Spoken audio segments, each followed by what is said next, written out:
We're live. Adam, hello. What's going on? Hey Paul, how you doing? Hey, I'm great. How are you doing?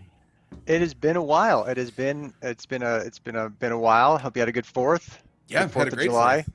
I Right I had on. a yeah. How was yours? It was good. Good. Yeah, Nothing caught on fire. Got to see some fireworks. No burnings. No accidents. Nothing like that. I So live all good. I live in a very interesting place where one street, like I back up to this street that is, let's say, not as nice, and then Hmm. the street I'm actually on is very nice. So all the explosions are coming from my backyard area where it's just like pandemonium on Yeah. my right and on my left, totally calm, super chill.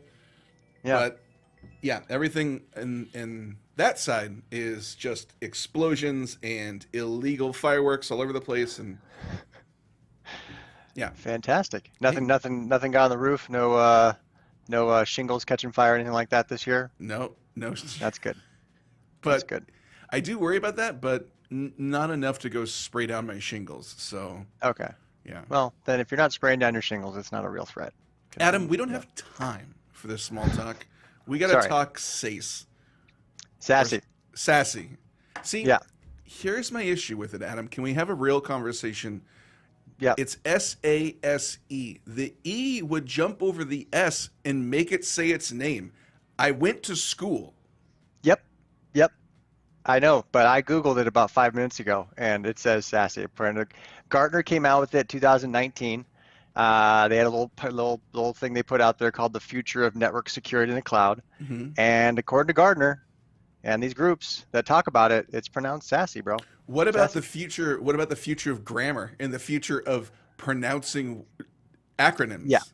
we could go down that path a lot with acronyms in the IT space, but as far as the Secure Access Service Edge, Hmm. also known and pronounced as SASE, Sassy. SASE, yeah, that's what we're rolling with. That's what's going on. Okay, so sassy. I get it. That makes sense because when I read it, I was like, why did they put these letters together? It must have meant something. So here's what I thought. At first, when I read it, I was like, SASE. I was like, oh, maybe it's SACE. And it's like a play on words like, oh, always safety first, like safety first. I was like, is that what they're going for? But no, it's sassy. That's stupid. Figure out a Gartner loves why. marketing. Gartner What? loves marketing. Gartner loves marketing. Yeah. They're some of the best marketing folks in the world, and but I don't think they had that level of brilliance Here's my for concern. Did somebody just rip out the Y in their dictionary and they're like, well, we can't spell sassy the way it's supposed to be spelled. We only have the E section of the dictionary. Figure it out, boys. Yes, they're probably playing a game of Scrabble and they're rocking with what they got. Yep. Well, Yep. this is a So wonderful. I so first of all, I people are learning apologize so to you. much right now. People are learning so much right now. They're just like, I am so glad I tuned in to Spill in the IT today, and and Adam and Paul are trying to figure out where Sassy came from. That's I fantastic. apologize to you, Adam. I apologize to our audience. I say we don't have time for this small talk, and then I immediately dive into the acronym smelling. So I'm sorry. No problem. This is my No fault. problem. But sassy, let's get down to it. Adam, I've learned things. I know things, and Okay. it spells secured. Oh my gosh, where are all my notes? I had all my notes. It spells secure access service edge. Yes. Okay, Yes. which for me was like that's not enough information. I better dive in a little bit more. So, SASE is a network architecture that combines WAN capabilities with cloud native security functions like secure web gateways, cloud access security brokers, firewalls, and zero trust network access. That's a lot. That is a lot. That's a lot. It's a framework, right? It's an idea of, and what I think what's important is that definition that you just put out there is Hmm. fantastic. Um, but why does it exist? Why is it here? I think one of the things that was driving the whole SASE ecosystem of products and services and the whole framework idea is this idea that so many people are working remote, They're working from different areas. They're accessing their applications from their mobile devices. They're accessing their applications from outside their traditional corporate environment. Mm-hmm. Back in the day, go back 10 years, in order to access corporate applications, in order to log into your ERP system or your CRM system or whatever it is, you would have to be kind of within the walls of your environment, within the walls of your corporate environment. That's radically shifted as more and more people have moved to software as a service, as more and more people have, you download applications on your phone, you have all sorts of different ways to connect. The security folks were pulling their hair out trying to figure out, okay, like legacy VPN, traditional hardware firewalls, routing everything, hairpinning everything through a corporate environment, and then trying to distribute services to workforces all over the globe. It wasn't working, right? They literally broke the system, and so they had to come up with new services and ways to basically help people connect and deal with what they were demanding from a services standpoint. Yeah. I think a lot of this comes from the consumer world. People are used to accessing Netflix on demand. They're used to accessing, Gmail wherever they are. Doesn't matter. You just sign in one place. You have your username, your password. Maybe you have multi-factor authentication, maybe, but you're logging into your bank. You're doing all these types of things. So when you get to the workplace, why do I have to be in a computer inside a certain building in order to access certain applications? It was just stupid. Mm-hmm. So the kind of that consumer behavior drove, I think, a lot of what people are trying to do from a security standpoint. And we've talked about these things before around, what SASE architecture is. We've talked about firewall as a service. We've talked about the zero trust, always remote, never trusted concepts. These capabilities, right? Perfect. You got the graph there, right? So that is kind of everything that makes up the whole secure, the whole SASE landscape. Mm-hmm. So it's a ton of different things that come together and really help, secure and identify and manage people who are accessing data and information, and puts it all together. It's a great. I don't really like the name, but Gartner's a smart group. They're going to leverage the vendors out there who are trying to collapse all of these items into one. You have folks like Microsoft who are trying to do it. You have folks like Cisco, Palo Alto, all the leading security organizations that are out there trying to collapse. Okay, how are we going to manage our people? Mm-hmm. How are we going to help our users authenticate? How are we going to help them connect to services around the globe? How are we going to make it easy for them while at the same time keeping it secure? So a couple things. One, like, let me know if you want me to bring that graph back up again. I absolutely Yeah. can. Yeah. Who is using the SASE? What would I say? SASE architecture? What's kind of the phrase? You can say architecture, or it's a security model, right? Okay. So it's a security model, right? So how it's basically a way to attack securing your environment. Is this something? So I guess I have a couple questions, a multifaceted collection of questions. Mm-hmm. One, who should be using this, and two, is it something that is scalable? So if you are a smaller organization and grow in size, like, is it easy to add additional users into the model? Well, the cool thing about it is it was built to address software as a service. Okay. In one aspect, it was built to address software as a service, trying to help people manage their people and their data. Mm-hmm. And the thing about software as a service is all of that is consumption-based. It's user-based, it's subscription-based, it's incremental charge-based, right? So I'm going to add 10 new users. Each license is $10 a month. So, okay, that's $100 a month I'm adding to my cost of services for blah, blah, blah product. Mm-hmm. A lot of the vendors out there and a lot of the, the service providers like Quest and us, we've taken that similar model and addressed it to the SASE security model. So it does give that incremental cost flexibility as you're adding new users, as you bolt on a new location, as you see a new service out there, like, hey, I have endpoint protection, I have DNS security, I have maybe SIM capabilities. but I don't have X, or I don't have email security, or I need to help, square that away. That's where you can incrementally on a per user, per month basis, sometimes annual, add those services as a subscription and kind of bolt that into your security model as you're trying to kind of identify those threats and those areas you need to focus on. Got it. So this is it helps speed and the control for different organizations. Flexibility. Flexibility. Yeah, flexibility for sure. Flexibility as far as what parts and pieces of the puzzle do you want to deal with? Absolutely. Okay. Yeah. Flexibility. Great. That's Yep. good to know. Yep. So it scales. It's very flexible. Anything else that you think people should know this about SASE? Well, it's the framework, right? So it's not a product. Yeah. And sometimes people will position it as a product, or vendors will position it as a product. It's a compilation of all sorts of different inputs, all sorts of different things and tools that need to get put together. I mean, yeah, let's bring it up again. There's I mean, we put together, right, our cyber defense suite bundle that addresses some of the SASE environment here. But you have your network security, you have your CASB, so your cloud access security broker. You have basically a lot of things around identity management. You have your firewall as a service.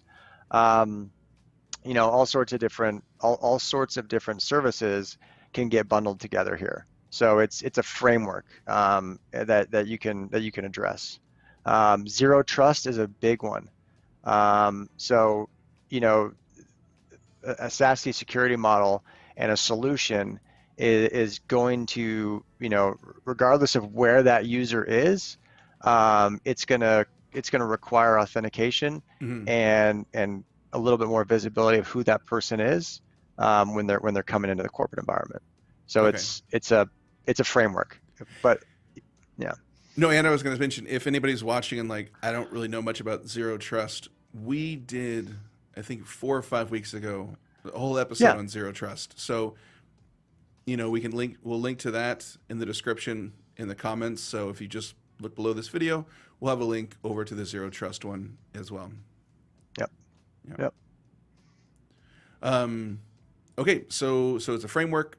That's anything else that you think people should know about it, and also how we bring it to market. Yeah, well, I mean, what's important about it is, and this is where we love to help organizations understand where they are currently, because we have experts who understand these different models, different capabilities. At the end of the discussion, it's really important to know, okay, what's important to your organization, how do your people access your applications, and what's important to your customers from a security standpoint. So we go through workshops, we go through tabletop exercises, we go through evaluations with folks of saying, hey, where are you at today? Do you like what's going on with the SASE model? Do you like what's going on with the security framework? Here are some gaps that could be readily addressed by this framework, and some tools that are within this service offering that can address that. Kind of, I mentioned before, we have our cyber defense security bundle that puts together what we think are some typically overlooked and vulnerable areas in the enterprise or in any organization, right? So you have your email, you have your internet, and you have your end users. Those are kind of typically, for the most part, when we get involved in an incident response or instant containment exercise for an organization that's got into a little bit of hot water, a little bit of trouble, those are some areas we see how the bad actors got in, right? An end user clicked on something, an email got through, or they were on some portion of the internet where they didn't belong and they didn't have their DNS squared away. So we bolt all those things together and kind of put it together in a security offering. We also have an MDR offering that kind of puts together that whole framework approach. That's also not a product, but it is something that we deliver as a service that pulls from all of our other security offerings. So it's where we really succeed, and where I think customers can be successful leveraging a SASE model, is first understanding where they are, what capabilities they already have in place. You might be SASE and not even know it, Paul. You might be SASE and not even know it. Thanks. All right. Yeah. So you might have some of these parts and pieces already in your infrastructure. You might already have access to some of these things. Vendors are constantly bolting on new capabilities that a lot of times folks aren't even keeping up with what they already have subscriptions to or what they already have available to them within their kind of their current investments. So we like to evaluate that with people, document what they have, and then kind of lead them down the path of picking out what's next and what's important to them. And I should mention as well, if you go to questsys.com, and I'm adding a lot of links. I'll add this to the description. We have you can download a free white paper at QuestSys for the SASE approach to private application and security. So it's a white paper available to anybody. All you got to do is click on the link in the description, and you can go and check that out. And that might help you if you need it, if just kind of the approach to consider it. Mm-hmm. Yeah. Yep. So great. Anything else, Adam? Not on this one, but I was thinking about as we were, because we talked about we were going to be discussing SASE and security and all those aspects today, and kind of the risk and the trust. And I was really, really interested in people in the technology space who are taking these policy-based security approaches, these frameworks, and I think it's pretty big in the country right now, in the world right now, around how people are dealing with individual rights versus individual responsibilities, and kind of how that's all kind of playing out on a global scale. And I'd be really curious to see, and I'm just asking this question just for our group of people and our kind of community, but I think the organizations from a technology standpoint that are going to succeed in the long term, and I think this is a Western thought, is the idea that the individual contributor, the people who are contributing to the environment, to the corporation or the environment, I think it's really, really important that person and that individual is supported in a way that allows them to strengthen the company. So I don't know how that's done, but sometimes all of these security protocols and practices and everything like that is kind of a least privilege conversations, right? Like I'm going to lock down this person and make them as ineffective as possible because I'm afraid of what they might do or afraid of what they might have access to. I totally get that, and I agree with that in a lot of what we're seeing in breaches and things that happen. People have global administration rights; they probably shouldn't. But I'm just curious to see. I think the Western thought and how it's being incorporated into IT is an interesting kind of thing to play through your head, as far as the liberty of the individual and access to their information and the rights of their own data, and to kind of control their own destiny, to reinforce the system that protects the individual. It's not a new idea. It's one of the oldest ideas in Western thought, is that there's divinity within the individual, and that person needs to be that divinity within the individual needs to be protected in order to refresh that which protects the individual. So I know I'm going way off the rails here, but I don't see that in the technology space. I kind of see, the only thing I kind of see that in, and I'm not a Bitcoin person at all, but is the proof of performance, proof of work kind of validation concepts. That is really, really cool in that blockchain world of like, hey, I'm going to contribute this to the environment, and this is the society that I'm working in, and that person's valued based on their work and their output, and then they kind of participate. It's a different way of thinking about it, but I just anybody in the community has got any thoughts about that? Would love to talk to more people about that. Been trying to rack my brain around, are we doing a least privilege model? Are we kind of locking everybody down and saying, hey, show me your papers, as they try to do everything in the technology space? Or are we enabling individuals to refresh the system that protects the individual? That was it. Little rant. So sorry about the rant, but that was it. No, that's really interesting. That's really interesting. Adam, people can come for the data and then stay for the deep rants. It is thoughtful. It's really thoughtful.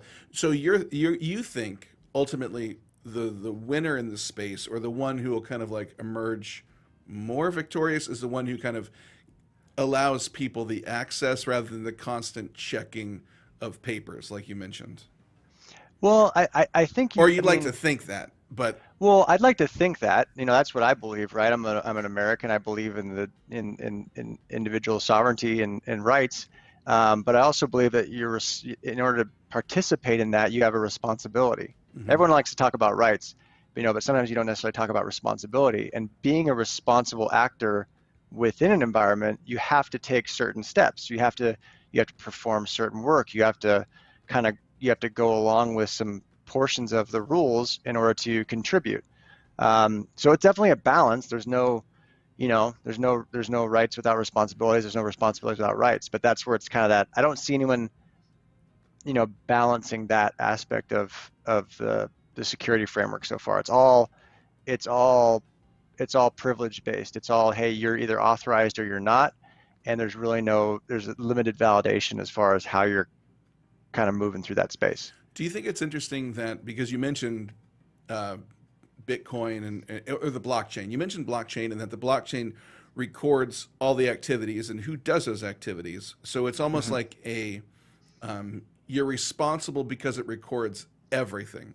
So Hmm. your movements, you have to be responsible because it's saying, hey, this happened here and you did this thing. So Hmm. it's almost like because it's recording everything, you're now responsible because it sees everything. You know what I mean? It's kind of an Well, it's a interesting like, ledger, right? It's a yeah. ledger that tracks and documents every transaction. So there's no like social trust in the sense of like um, you have to extend trust to anybody. It's either you've participated in the transaction or you haven't. Hmm. Um, Whereas when you're not using a global ledger for something, you have a internal ledger, right? You have an Active Directory with usernames and passwords and a multi-factor authentication enabled on a network. Like that's one that's one ledger for that organization that could or could not be manipulated. Um, and you don't necessarily have to participate in that ledger to exploit it, right? You can get a username and password. You can I spoof a see. multi-factor process. Hmm. Like on a global ledger, on something that in order for you to participate in that ledger, you have to document that blockchain, right? You have to participate in that. So it's kind of that's your responsibility from a technology standpoint Hmm. is participating in maintaining the ledger as well as interacting with the ledger. Hmm. Whereas in an Active Directory environment or a private network standpoint, you don't really have any responsibilities. You're just a user. You got some privileges. You're going in there. Maybe you're going to get some access to certain things, but you're not necessarily responsible for anything that happens within that environment. Whereas in a blockchain, in order to participate, you have to play along and you have to record everything as well. Got it. So yeah, that was just a you know Yeah, weekend no, that's thoughts, interesting. but This this episode became a little Joe Rogan-y on the back end. I don't mind it. I don't mind it. I enjoy it. It was he's a doing good. all right. He's doing all right. Yeah, he's doing okay for himself. He's doing good. Yeah. He's doing all right. He had a show in Vegas this weekend. He had the UFC fight. McGregor snapped his ankle in half and talked trash about the other dude's wife to his face. And I think the wife was in the ring. It was a hell of a weekend. I was gonna mention. Shoot, I forgot. You mentioned him. No, I haven't watched the ankle thing because I heard it's not. I don't know. I don't know if I can handle the whole ankle. It's not like when the dude. It's not like when I forget the guy who did this. Was Saint Pierre or the French dude? Yes, I'm I know terrible what at you're talking about. UFC, The but receiver. he had a kick check get checked, and his leg just like liquefied around the dude's shin, like it was just like whoa. That's Um, it didn't do so that, but horrible. he did step back. Yeah. He did step back, and there's a great picture, horrible picture, but it's kind of got the stump action going against the canvas, like just Did the foot back and the stump kind of hitting it. Not a good one. If you're so. weak stomach, wouldn't watch it. So a couple things. Check the description for a link to Zero Trust and the SASE white paper. I will not be linking to McGregor's ankle. Yeah, won't And be linking don't to link that. to the post. Don't link to the post Rogan interview either. That's not probably not family friendly. It's not a Nope. good one. Yeah, Won't link but to yeah. any of that. If you want a white paper, if you want to learn about zero trust, check out the description. And if you want more deep thoughts and learning more about channel news and just kind of what's happening at Quest in our approach, we're here every Monday. So, Adam, any other thoughts? Because it's almost 11:30, so I know you gotta jump. No, not today. This was fun. If anybody, like you said, if anybody's got any questions about this, the SASE kind of framework, what it is, or how they could leverage it, love to talk to you. We got folks who can talk to you or go through it, and then also, our cybersecurity workshops. Always a great spot to start having those discussions. So. And final part, Adam, anything worth watching or worth listening to on a podcast that people should pay attention to? I haven't been watching that much, but I've been listening to the Dictators on Real Dictators by I forget the guy's name, but it's a great podcast called Real Dictators. I've been learning about Colonel Gaddafi and the Libyan history. Yeah, so it's a good one. Real Dictators. And if you want something lighter, I would recommend. There's two things. One, it's called Auntie Donna's Big Old House of Fun, and then I Think You Should Leave. These are both sketch podcast, or no, they're both sketch, not podcasts. They're both sketch shows on Netflix. I Think You Should Leave is only like 17 minutes an episode. So funny. Adam, I will send you some links. It is so amazing. I laughed so hard Saturday morning, scared the cats, and they ran out of the room because I was so it's scare your pet level of laughter. Fantastic. There you go. That's fantastic. Sounds hot takes. Sounds epic. Yeah. All right. Thanks for hanging out, Adam. Thanks for joining. This was a lot of fun. Good conversation. Good deal. Good to see you, everybody, and have a good week. See you next week. Bye. All right.